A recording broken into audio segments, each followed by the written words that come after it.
সাবেক প্রধানমন্ত্রী শেখ হাসিনা ভারতে বসে যাতে বিবৃতি বক্তৃতা দিতে না পারেন সেজন্য দেশটিকে অনুরোধ জানিয়েছে বাংলাদেশ। একই সাথে গণমাধ্যমে দেয়া তার বক্তৃতা বিবৃতি অন্তর্বর্তী সরকার পছন্দ করছে না এমন অসন্তোষের কথাও দেশটিকে জানানো হয়েছে। বৃহস্পতিবার পররাষ্ট্র মন্ত্রণালয়ের নিয়মিত ব্রিফিংয়ে বলা হয়, ছাত্র জনতার গণঅভ্যুত্থানের পর আওয়ামী লীগ সরকারের কতজন সাবেক মন্ত্রী ও এমপি ভারতে অবস্থান করছেন সে বিষয়ে তাদের কাছে কোনো তথ্য নেই।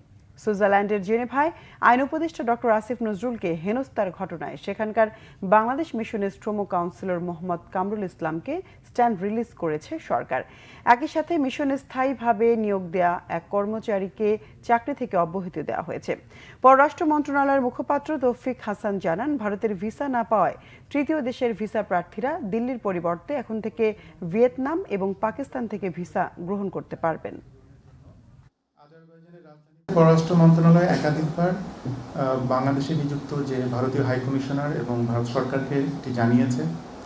তাদেরকে এটি স্পষ্টভাবে বলা হয়েছে যে সাবেক প্রধানমন্ত্রী 5ই আগস্ট গণ অভ্যুত্থানের সময় ভারতে চলে যাওয়ার পর সেখানকার বিভিন্ন গণমাধ্যমে যে ধারাবাহিকভাবে রাজনৈতিক বিবৃতি বক্তব্য দিচ্ছেন সেটি বাংলাদেশ সরকার ভালোভাবে দেখছে না।